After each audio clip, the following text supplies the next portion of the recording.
بسم الله الرحمن الرحيم. قال ابن شهاب فأخبرني ابن حزم أن ابن عباس وأبا حبة الأنصاري كانا يقولان قال النبي صلى الله عليه وسلم ثم عرج بي حتى ظهرت المستوي أسمعه فيه صريف الأقدام.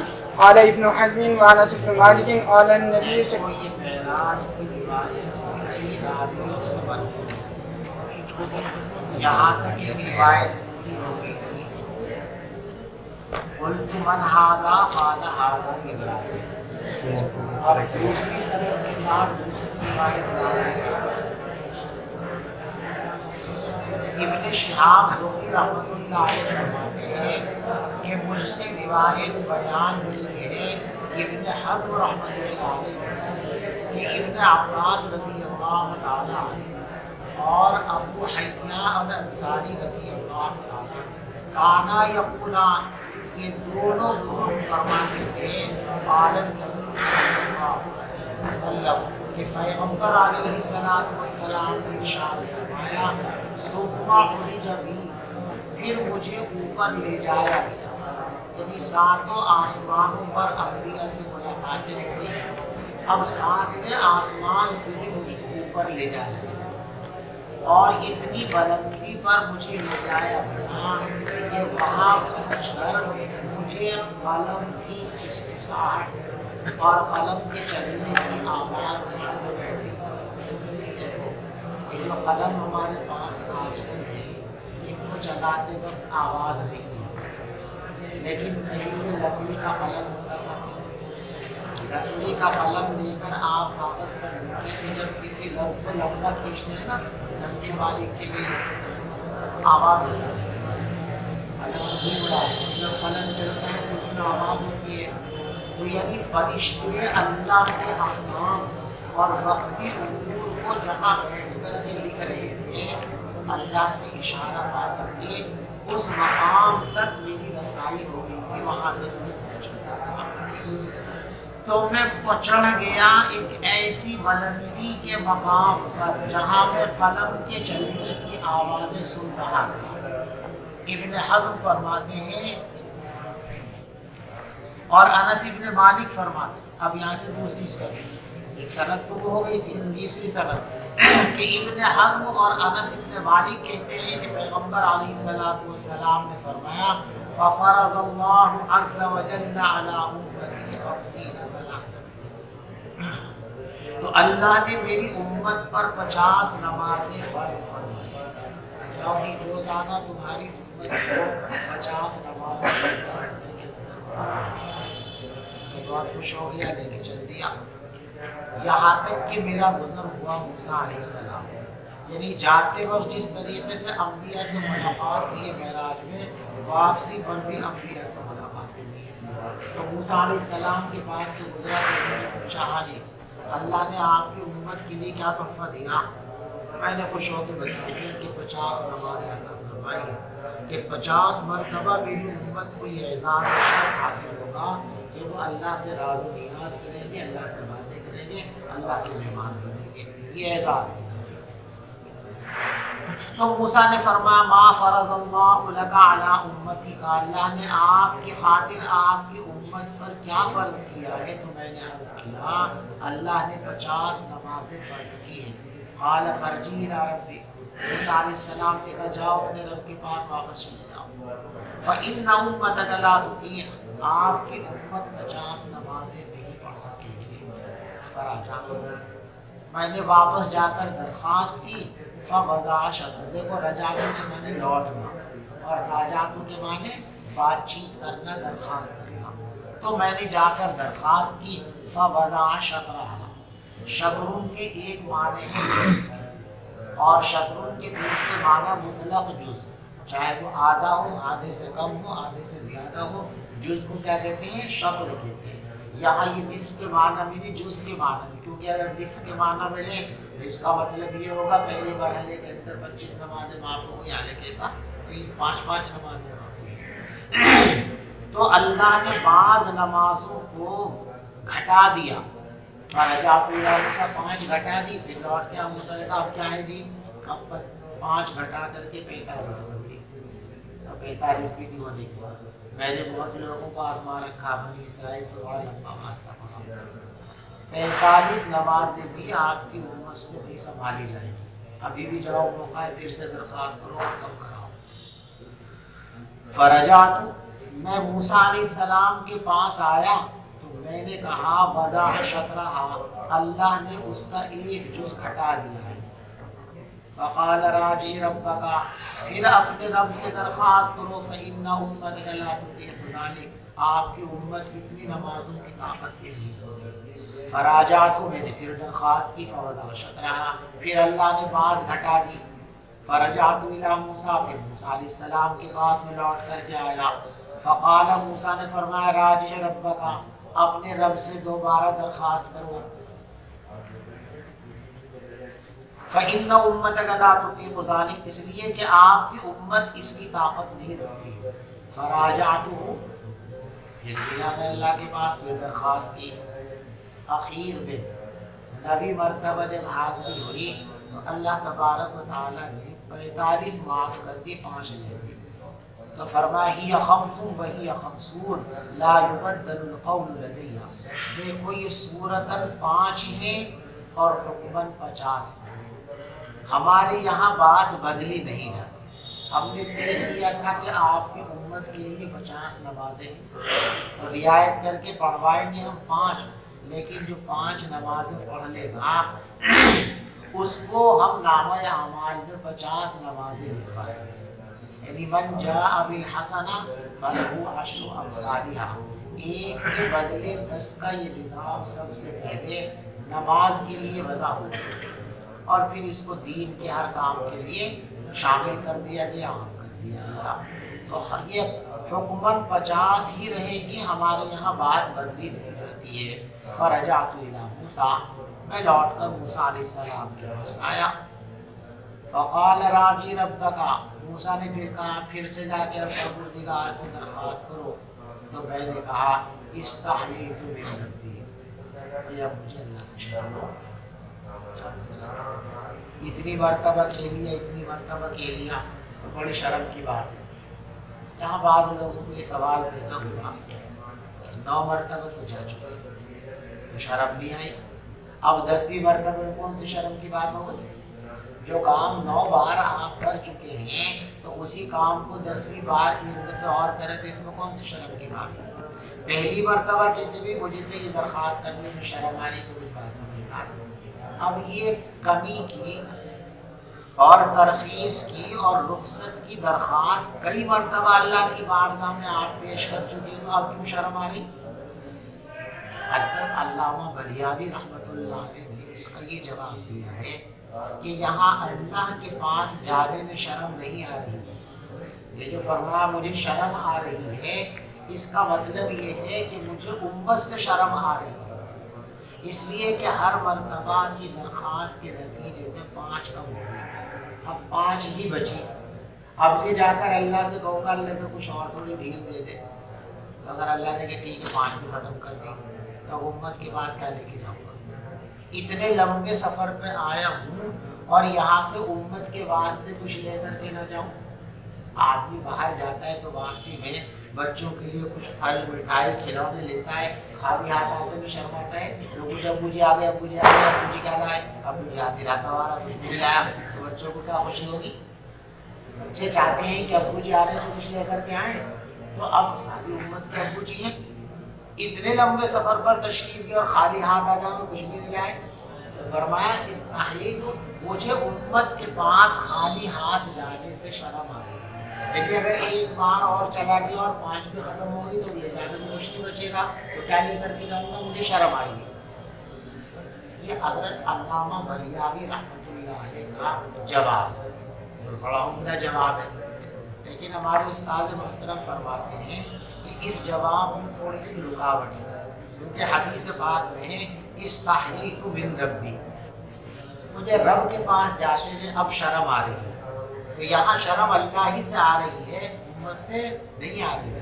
پھر اس کا جواب یہ ہے کہ دیکھو جیسے ہمارے ظاہری اعضاء اللہ کے قبضے میں، ہمارا دل بھی اللہ کے قبضے میں ہے، ہمارے دل میں وہی بات آتی ہے جو اللہ چاہتے ہیں، اور اسی وقت آتی ہے جس وقت اللہ چاہتے ہیں۔ وما تشاءون الا ان یشاء اللہ رب العالمین، اور تم نہیں چاہ سکتے مگر وہی بات جو رب العالمین چاہتا ہے، یعنی ہمارے دل میں آنے والے خیالات بھی اللہ کے حکم اور اللہ کی مرضی کے تابع ہیں۔ تو جواب اس کا یہ ہے کہ جب تک اللہ نے نہیں چاہا شرم آئے تو نہیں آئی، اب اللہ نے اپنی حکمت کے مطابق چاہا تو شرم آ گئی، اس میں کون سے اشکال کی بات ہے؟ پہلے اللہ نے نہیں چاہی تھی یہ بات کہ اللہ تخفیف فرمانا چاہتے تھے، اب آگے تخفیف نہیں چاہتے تھے اللہ میاں، تو اب نبی کے دل کے اندر یہ خیال لا دیا کہ اب بار بار اللہ سے کہوں تو پھر اللہ یہ سوچیں گے کچھ کرنا بھی چاہتے ہو کہ نہیں چاہتے ہو، اب شرم آ گئی مجھے۔ تو اللہ نے چاہا تو شرم آ گئی، اللہ نے نہیں چاہا تو شرم نہیں آئی تھی، لہٰذا اس میں کوئی اشکال کی بات نہیں، بات سمجھ میں آ گئی نہیں؟ ثم انطلق بی، پھر مجھے لے کر چلا گیا، حتیٰ انتہی بی الی السدرہ، یہاں تک کہ مجھے بارڈر کی بیری پر لایا گیا۔ بیری کا ایک درخت تھا، اس درخت کو علمیات اور سفلیات کا بارڈر ہے، فرشتوں کی انتہا بھی بس یہاں ہے، سدرۃ المنتہا، اس سے آگے فرشتے بھی نہیں جاتے۔ چنانچہ جب اس سے آگے جانے کا نمبر آیا تو جبریل امین نے معذرت کر لی کہ اس سے آگے میں نہیں جا سکتا آپ کے ساتھ، اب آپ کو اکیلے ہی جانا چاہیے، یہاں تک کہ مجھے سدرۃ المنتہا، منتہا کے معنی بارڈر، مجھے بارڈر کی بیری پر لایا گیا، وغشیہا الوان، اور اس بیری کو بہت سارے رنگوں نے گھیر رکھا تھا، بڑی رنگ برنگی اس پہ لائٹیں جل رہی تھی۔ لا ادری ما ہی، میں نہیں بتا سکتا کہ وہ کیا رنگ تھے۔ ثم ادخلت الجنہ، اس کے بعد مجھے جنت میں داخل کیا گیا، فاذا فیہا حوائل اللؤلؤ، تو میں نے دیکھا کہ وہاں پر موتیوں کی لڑیاں تھیں، واذا ترابها المسک، اور میں نے دیکھا کہ اس کی مٹی مشک کی طرح معطر تھی۔ وبه قال حدثنا عبد الله بن يوسف قال أخبرنا مالك عن صالح بن كيسان عن عروة بن الزبير عن عائشة أم المؤمنين قالت فرض الله الصلاة حين فرضها ركعتين في الحضر والسفر فوقرت صلاة السفر وزيد مغرب کی نماز کے علاوہ باقی جو 4 نمازیں ہیں یہ ابتدا میں سب 2 رکعت کی، فجر کی بھی 2 رکعت، ظہر کی بھی 2 رکعت، عصر کی بھی 2 رکعت، عشاء کی بھی 2 رکعت، اور مغرب کی 3 رکعت۔ کچھ دن گزرنے کے بعد اللہ نے ان نمازوں میں اضافہ فرمایا، تو ظہرین کے اندر 2 رکعت کا اضافہ فرمایا، ظہر کی بھی 4 ہو گئی اور عصر کی بھی 4 ہو گئی۔ مغرب پہلے بھی 3 تھی، اب بھی 3 ہے، کوئی اضافہ اس کے اندر نہیں کیا گیا، نہ کمن نہ کیفن، کیفیت کے اعتبار سے بھی اضافہ نہیں ہوا اور کمیت کے اعتبار سے بھی اضافہ نہیں، اور عشاء کے اندر بھی 2 رکعت کا اضافہ کر دیا گیا، اس کو عشاء بنا دیا۔ اب کتنی رہ گئی؟ مغرب کا کوئی اضافہ نہیں، بھی اضافہ یہ کریں گے فجر، فجر کے اندر کمن تو اضافہ نہیں کیا، مقدار نہیں بڑھائی، کیفن اس کے اندر کیفیت کے اعتبار سے اضافہ کریں کہ رکعتیں تو 2 ہی رہیں گی لیکن اس میں قرات لمبی کر دی جائے، تو تمام نمازوں کے مقابلے میں سب سے زیادہ جو قرات لمبی مسنون کریں گے۔ تو فجر کی نماز کے اندر مقدار اور کم کے اعتبار سے اضافہ نہیں ہوا، کیف کے اعتبار سے اضافہ ہوا کہ قرات، اور قرات ہی در حقیقت نماز ہے، نماز کی جان ہی کیا ہے؟ قرات ہے، اس لیے کہ باقی ساری چیزیں جو ہیں وہ تو آداب شاہی ہے، شاہی دربار کے آداب، جھک جانا، ہاتھ بند کے کھڑے ہو جانا، یہ آداب ہے، درخواست نہیں ہے۔ درخواست تو قرآن میں ہے، الحمدللہ رب العالمین الرحمن الرحیم مالک یوم الدین ایاک نعبد و ایاک نستعین اہدنا الصراط المستقیم۔ بادشاہ کے یہاں کچھ لینے تو جاتے ہیں نا، تو وہ جو ہماری درخواست ہے جو بادشاہ کے دربار میں ہم جا کے مانگیں گے وہ کیا ہے اہدنا الصراط المستقیم، اللہ سیدھا راستہ دے دیجیے۔ تو یہ اصل نماز ہے۔ اصل نماز کس کا نام ہے؟ قرآن کا نام ہے، قرات کا نام ہے، اور باقی ساری چیزیں کیا ہیں؟ وہ اس درخواست کے لوازمات ہیں۔ شاہی دربار میں جا کے ایک دم کہہ دو آدھی بادشاہ جی بھائی لینا دے دیو مجھے، اٹھا کے باہر پھینک دیا جائے گا۔ شاہی دربار میں جاؤ گے تو وہاں کے آداب بجانے پڑیں گے نا، وہی ساری رعایتیں ادب سب کر کے کرو گے تو کچھ ملے گا۔ تو یہ شاہی دربار میں درخواست گزارنے کے سب آداب اور لوازمات ہیں۔ اصل چیز کیا ہے؟ اہدنا الصراط المستقیم۔ تو قرآن ہی حقیقت میں نماز ہے، لہذا وہاں حقیقت نماز کو بڑھا دیا گیا کہ تلاوت طویل کر دو، قرات طویل کر دو۔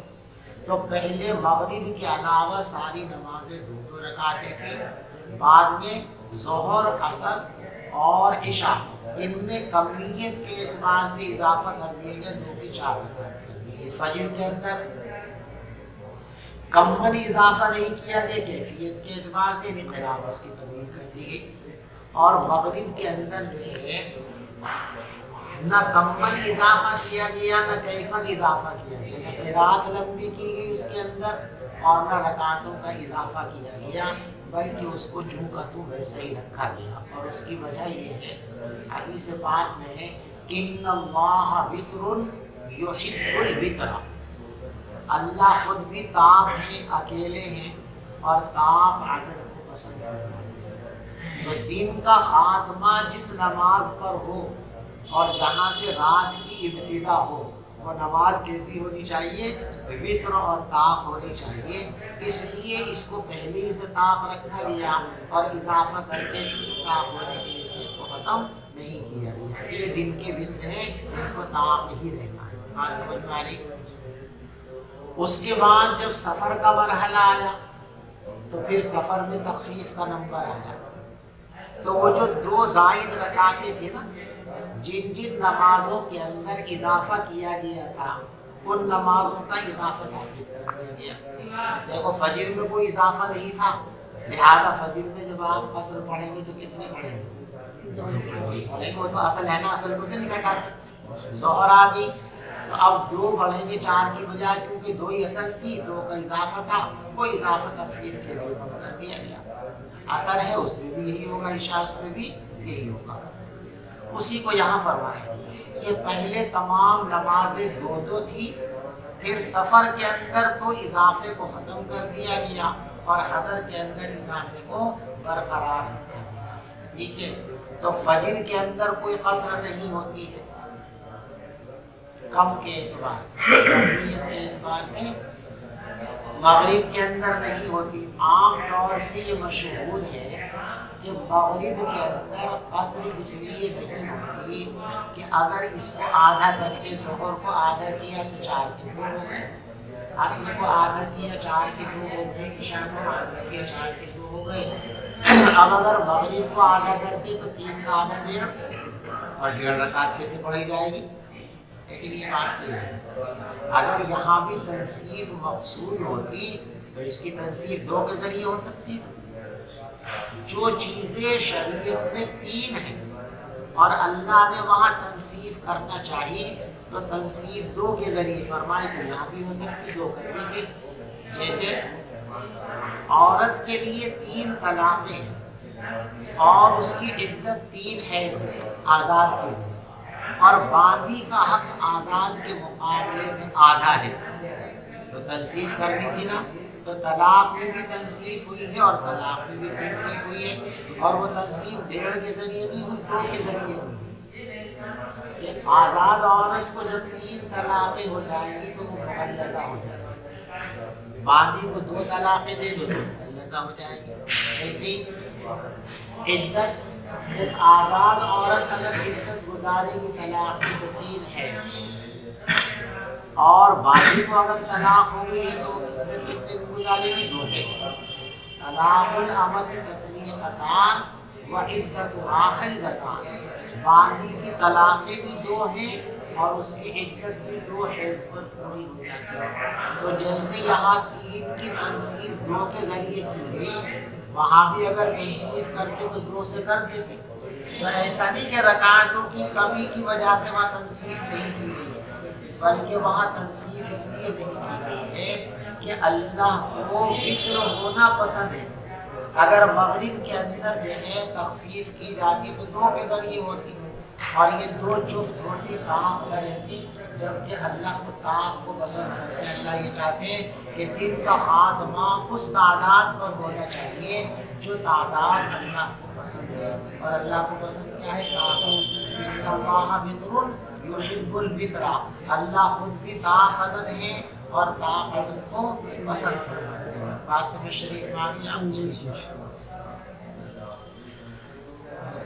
ام المؤمنین حضرت عائشہ صدیقہ رضی اللہ تعالی عنہ فرماتی ہیں کہ رسول پاک صلی اللہ فرماتی ہے کہ اللہ نے نماز جب فرض فرمائی تھی تو سفر میں بھی اور حضر میں بھی 2 رکعتیں فرض فرمائی تھی۔ فَأُقِرَّتْ صَلَاةُ السَّفَرِ، بس سفر کی نماز کو تو اس کی اصلی حالت پر برقرار رکھا گیا۔ وَزِيدَ فِي صَلَاةِ الْحَضَرِ، اور حضر کی نماز کے اندر اضافہ کر دیا گیا، 2 رکعت کی 4 بنا دی۔ باب وجوب الصلاة في الثياب وقول الله عز وجل یہاں سے حضرت امام بخاری رحمۃ اللہ علیہ فرضیت صلاۃ کو بیان کرنے کے بعد اب شرائط صلاۃ کو بیان فرما رہے ہیں، اور فقہی کتابوں کے اندر بھی آپ نے یہی ترتیب پڑھی ہے کہ پہلے صلاۃ کی شرائط کا بیان ہوتا ہے، پھر فرائض کا بیان ہوتا ہے، پھر واجبات اور سنت وغیرہ کا بیان ہوتا ہے۔ تو اب یہاں سے شرائط صلاۃ کو بیان فرمائیں، اور شرائط صلاۃ میں سے ایک شرط ہے ستر عورت، کہ نمازی کا بدن ڈھکا ہوا ہونا چاہیے، اور ڈھکے گا کس سے؟ کپڑوں سے۔ یہاں سے کپڑوں کا بیان ہاں بھائی۔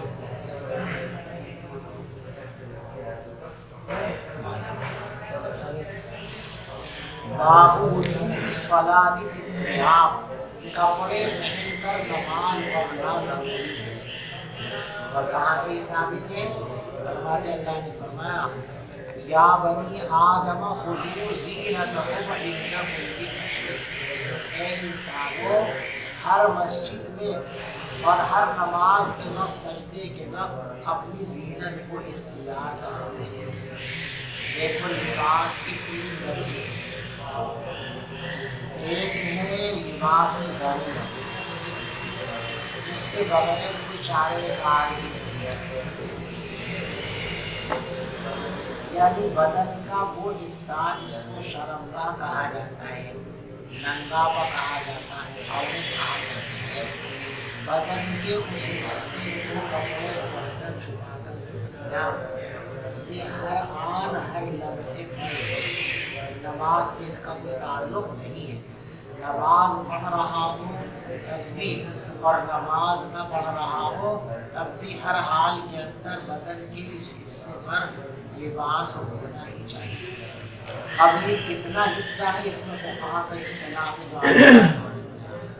ہمارا جتنے حصے کو ننگاپا مانا گیا ہے، عورت مانا گیا ہے، قابل لحاظ اور شرم مانا گیا ہے، جن کو کھولتے ہوئے انسان کو خود بھی برا لگتا ہے اور دیکھنے والے کو بھی برا لگتا ہے، ان اعضاء کو چھپانے کے لیے جتنے لباس کی ضرورت ہے، جتنے لباس کی ضرورت ہے، ہر حال کے اندر انسان کو اتنا لباس پہننا پڑے گا، چاہے نماز پڑھ رہا ہو چاہے نماز کے علاوہ دیگر اوقات۔ سمجھ گئے؟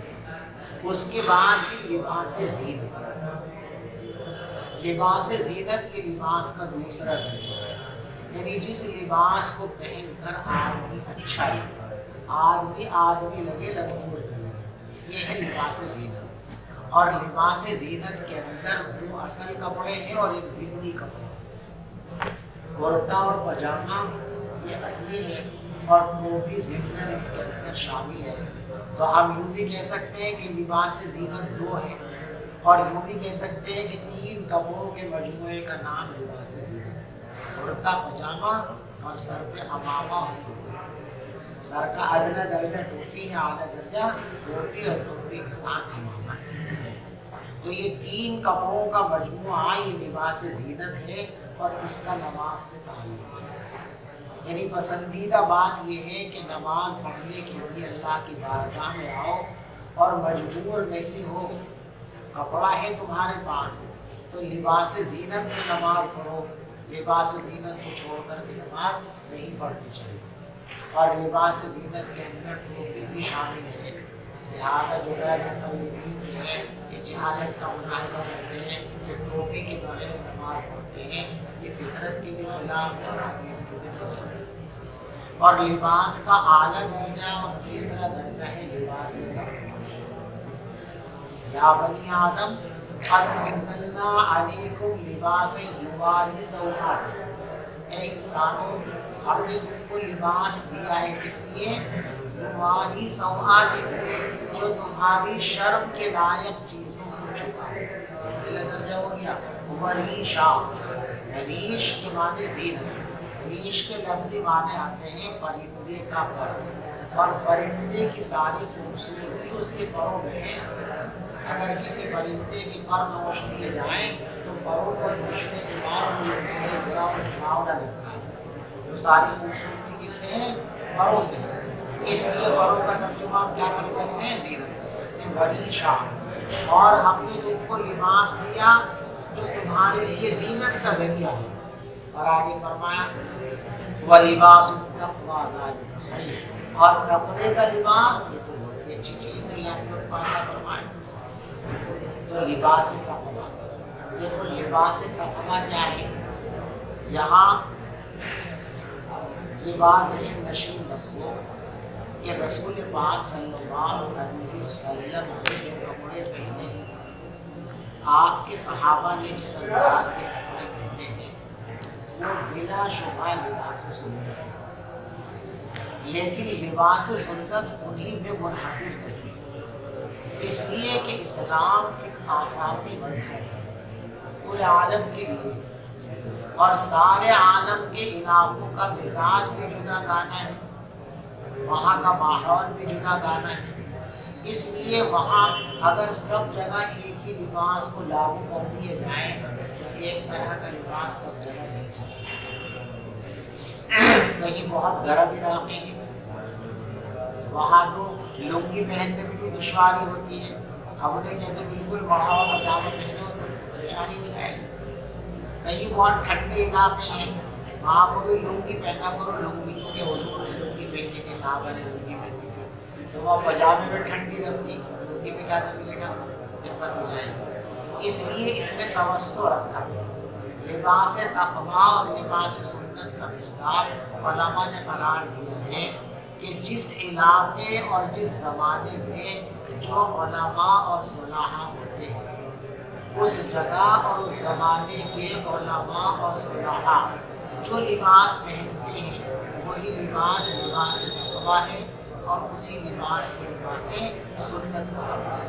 بات سمجھ میں آ رہی؟ لہٰذا جہاں کے علماء شلوار اور قمیص پہنتے ہیں، وہاں کے علماء اور صلاحہ، تو وہاں کے لوگوں کے لیے وہ شلوار اور قمیص کی لباس تقویٰ ہے اور لباس سنت کا مصداق ہے۔ جہاں کے علماء کرتا پجامہ پہنتے ہیں جیسے ہمارے احتیاط، تو یہاں کے علماء کے لیے، یہاں کے عوام کے لیے کرتا اور پجامہ یہی لباس تقویٰ ہے اور یہی لباس سنت کا مصداق ہے۔ بہت سارے علاقے دنیا میں ایسے بھی ہیں کہ وہاں کے موسم کے اعتبار سے، وہاں کی آب و ہوا کے اعتبار سے، وہاں کے علماء اور صلاحہ کے مطلوب میں،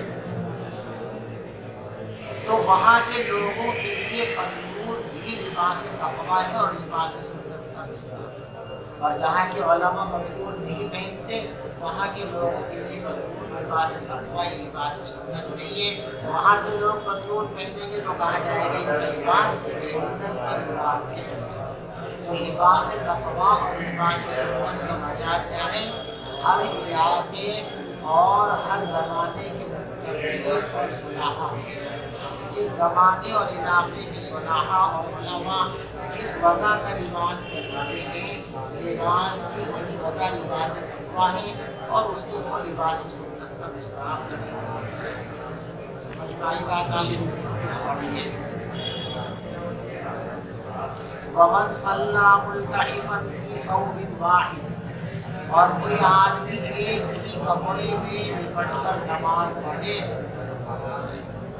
وَيُذْكَرُ عَنْ سَلْمَى، اور حضرت سلمہ ابن اکبر رضی اللہ تعالیٰ عنہ سے مروی ہے کہ نبی پاک صلی اللہ علیہ وسلم نے ارشاد فرمایا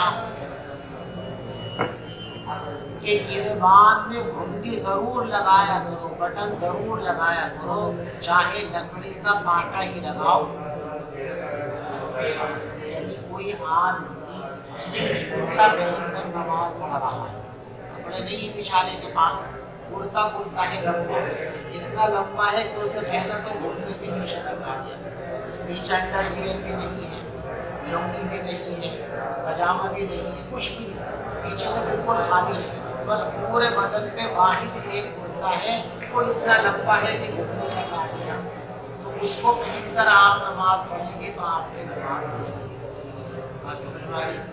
لیکن فرمایا کہ یہ احتیاط کر دو کہ یہ جو گریبان ہے نا کھلا ہوا، یہ بٹن لگا ہوا ہونا چاہیے، اور اگر بٹن اور گھنٹیاں نہیں ہیں تو کوئی کیل ملے کانٹا ہو، سلائی ہو، کچھ بھی ہو، کوئی بھی چیز اس میں کر کے اسے بند کر دو. کیوں بند نہیں کرو گے تو جب رکوع میں جاؤ گے تو یہ جھولا نیچے تو لٹکے گا. اب یہ لٹکے گا تو آپ کو اپنے اندر کا حصہ نظر آئے گا تو شرمگاہ پر نظر پڑے گا، اور دوران نماز مصلی کی اپنی شرمگاہ پر لگا ہونا یہ نماز کے اندر کراہت ہے. اس لیے احتیاط کے لیے آپ نے فرمایا کہ اگر ایک ہی کرتا ہے اور گریبان کھلا رہنے کی شکل میں آپ کی نگاہیں آپ کی شرمگاہ پر جا سکتی ہیں تو پہلے نماز سے اس کا انتظام کرو. کچھ ملے لگانے کو وہ لگا لو، کچھ بھی نہیں مل رہا تو کہاں لگا کھلا مت چھوڑو. تضرہ ولو بشوکا، یہ بٹن لگاؤ چاہے کانٹے کے ذریعے ہو، بٹن نہیں مل رہے تو کانٹے لگا لو، لکڑی لگا دو، کچھ بھی لگا اس کو.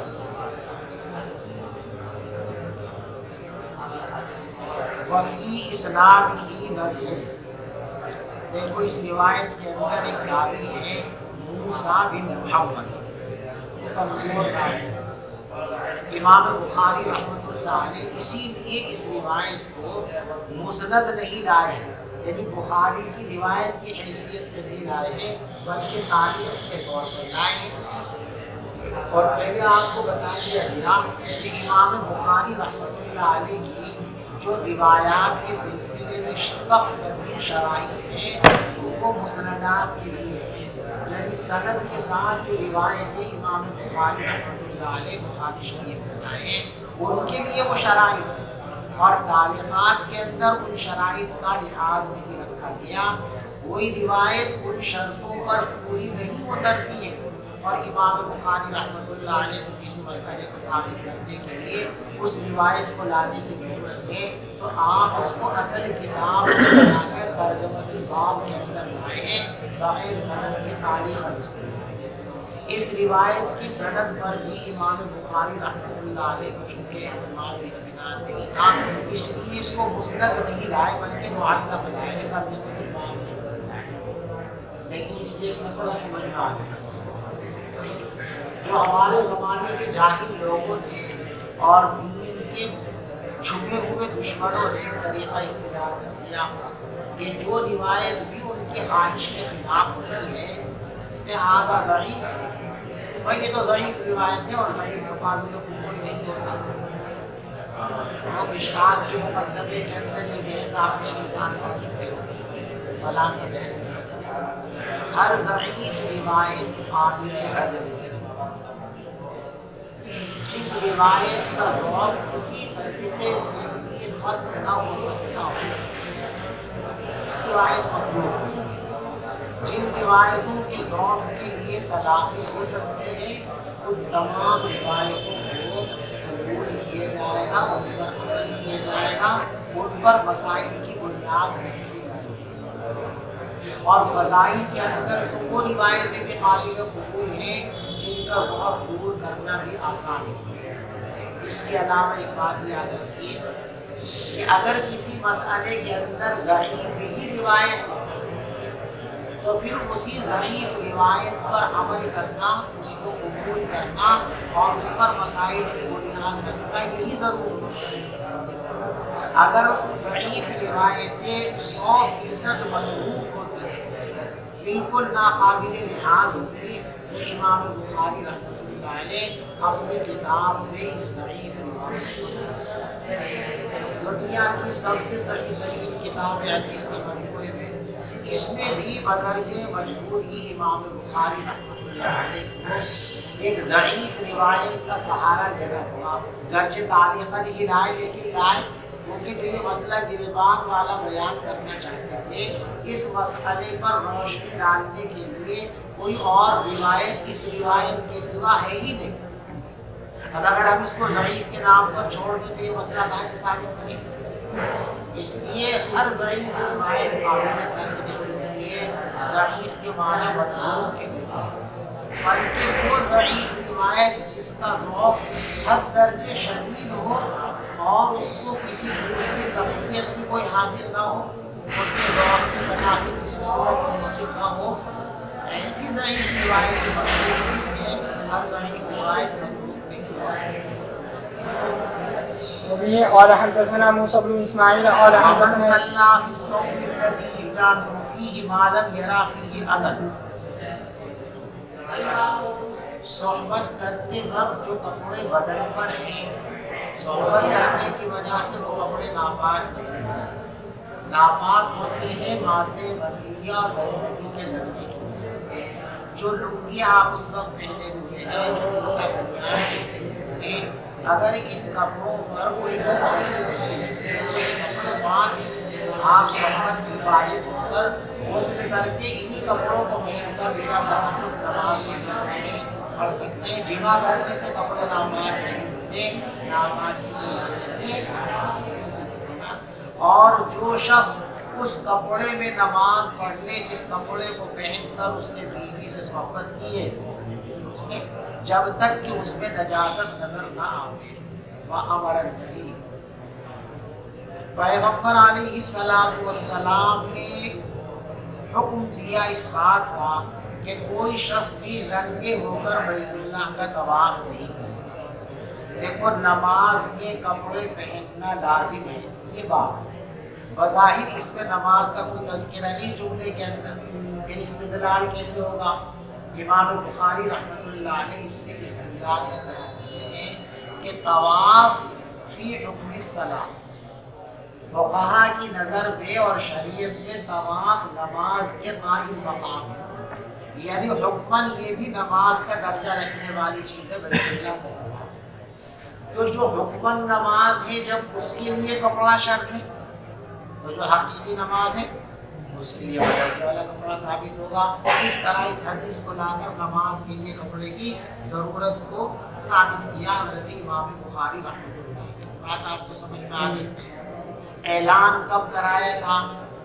یہ سن 9 ہجری کے اندر اعلان کرایا تھا۔ دیکھو سن 8 میں فتح مکہ کے بعد حج کی فرضیت آئی، 8 میں کوئی بھی حج کرنے کے لیے مدینہ منورہ سے نہیں گیا،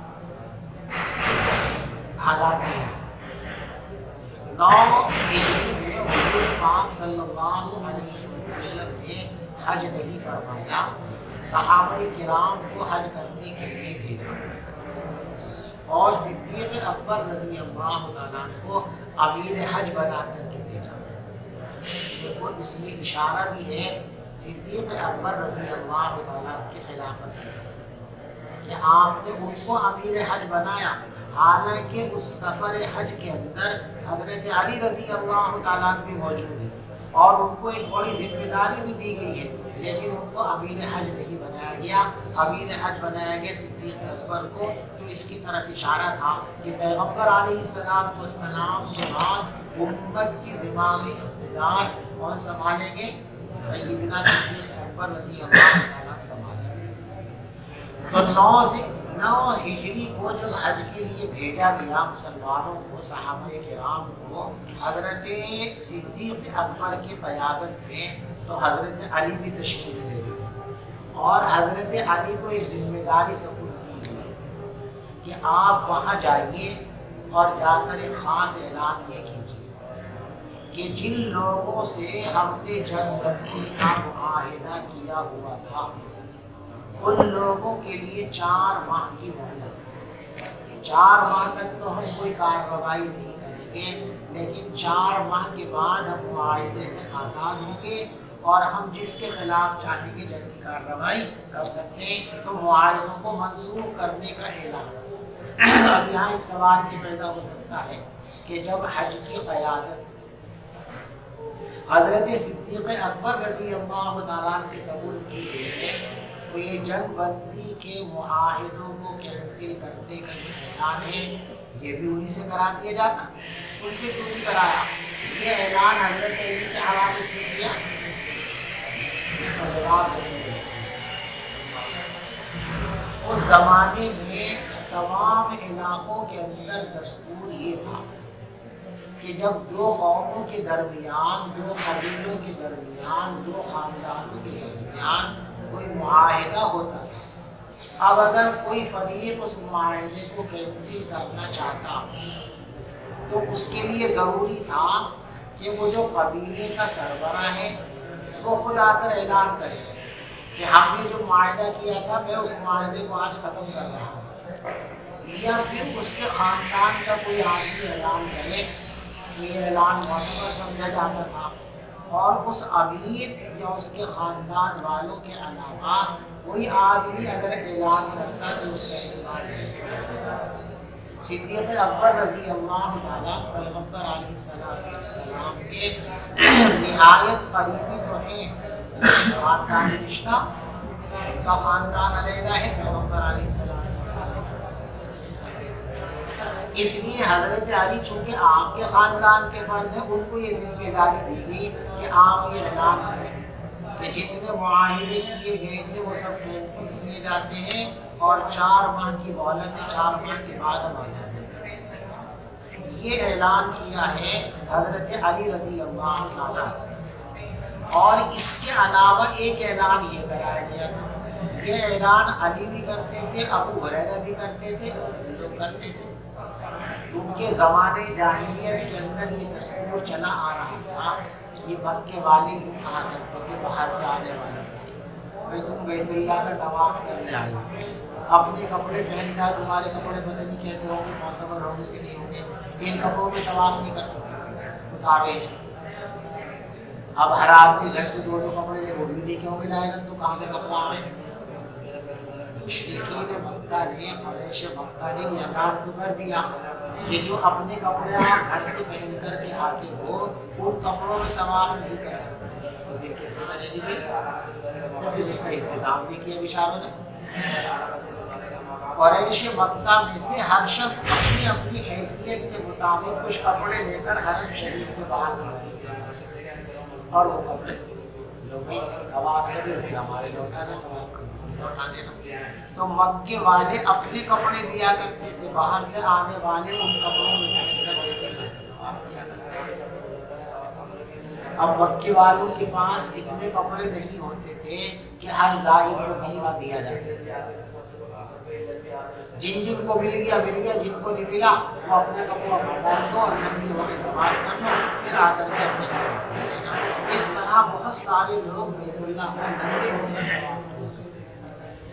اسلام آ گیا تو پیغمبر علیہ السلام نے اعلان کرا کہ بس اس سال جس نے جو کر لیا سو کر لیا، آئندہ جو لوگ بھی آئیں گے یہاں پر، ایک تو ہر آدمی بالباس ہوگا، ننگے مسجد حرام کے اندر داخل ہونے کی اجازت نہیں۔ دوسرا اعلان یہ کیا گیا کہ اب تک مشرکین بت پرست لوگ آتے رہے ہیں حرم شریف میں، طواف کرتے رہے ہیں، اپنے عقیدے کے مطابق حج اور عمرے کرتے رہے ہیں، اب سب کینسل کیا گیا۔ آئندہ سال سے آج کی تاریخ کے بعد میں کوئی مشرک، کوئی کافر، کوئی بت پرست مسلم کے علاوہ کوئی بھی غیر مسلم حرم شریف کے اندر داخل نہیں ہو سکے گا۔ داخلے پر پابندی، 3 اعلان ہو گئے۔ مشرکین کے داخلے پر پابندی رہے گی، ننگے ہونے پر پابندی رہے گی، اور تیسرا جو معاہدے ہیں وہ تمام معاہدے کینسل کیے جاتے ہیں۔ تو یہ دو اعلان،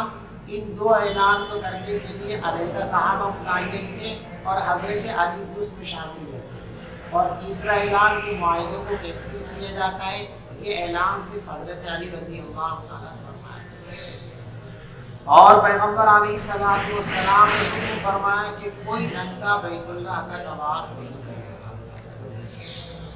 وبه قال حدثنا موسى بن اسماعيل قال حدثنا يزيد بن ابراهيم عن محمد عن ام عطية قالت امرنا ان نخرج الحيض يوم العيدين وذوات الخدور فيشهدن جماعة المسلمين ودعوتهم وتعتزل الحجاز روایت کئی مرتبہ گزر چکی ہے اسی کتاب۔ ام عطیہ رضی اللہ تعالیٰ عنہ فرماتی ہیں کہ ہم کو حضور پاک صلی اللہ علیہ وسلم نے دیا تھا کہ ہم عیدین کے موقع پر سیامی بچیوں کو اور پردہ نشین عورتوں کو بھی گھر سے نکال کر عیدگاہ لائیں اور وہ مسلمانوں کی جماعت اور مسلمانوں کی دعا میں شریک ہوں۔ وَتَعْتَزِلُ الْحُيَّضُ عَنْ مُصَلَّاهَا، اور حیض والی عورتیں نماز کی جگہ سے دور رہیں۔ ایک عورت نے کہا حضور ہم میں سے کوئی ایسی عورت بھی تو ہو سکتی ہے کہ اس کے پاس چادر یعنی برقع نہ ہو جانے کے لیے۔ پیغمبر علیہ الصلوۃ والسلام نے ارشاد فرمایا لِتُلْبِسَهَا صَاحِبَتُهَا، اس کے تعلق والی عورت اس کو اپنا برقع پہنا دے، اپنی چادر پہنا دے۔ یہاں سے امام بخاری رحمۃ اللہ علیہ کا استدلال ہے کہ جو حائضہ عورتیں گھر سے جا رہی ہیں عیدگاہ، ان کو نماز تو نہیں پڑھنی، نہ پڑھنی ہے، ان کو نماز معاف ہے، ان کے لیے بھی لباس اور کپڑے کو لازم قرار دیا جا رہا ہے۔ تو جو نماز پڑھنے والی ہیں ان کے لیے بدرجہ والا کپڑے کا لزوم ہوگا، لہٰذا معلوم ہوا کہ بغیر کپڑوں کے نماز نہیں ہوگی، بلا مجبوری کے ننگے نماز پڑھو گے تو نماز نہیں ہوگی، بدن کے خاص حصے کو نماز کے اندر چھپانا فرض اور ضروری ہے۔ عبداللہ ابن رجا فرماتے ہیں کہ ہم سے حدیث بیان کی عمران نے، وہ فرماتے ہیں ہم سے بیان کیا محمد ابن سیرین رحمۃ اللہ علیہ نے، وہ فرماتے ہیں ہم سے بیان کیا ام عطیہ رضی اللہ تعالیٰ عنہ نے، وہ فرماتی ہیں میں نے پیغمبر علیہ السلام کی بات ارشاد فرماتے ہوئے سنی ہے۔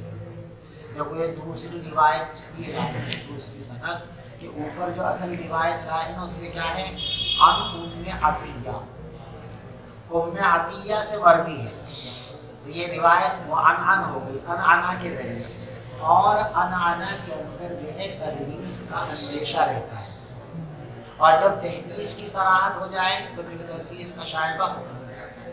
تو پہلی روایت چونکہ انعنا سے آئی ہے تو شبہ ہو سکتا تھا، تو دوسری سند لائے ہیں، اس سند کے اندر تحدیث کی قال حدثتنا، بس اس جملے کی وجہ سے دوسری سند لائے، وہاں کیا تھا ان ام عطیہ انعنا ہے اور اس میں کیا ہے قال حدثتنا، راوی کہتے ہیں کہ ام عطیہ نے ہم سے یہ حدیث بیان کی تھی، تو تحدیث کی صراحت کے لیے یہ دوسری سند امام بخاری رحمۃ اللہ علیہ پر لا کر پیش کی ہے۔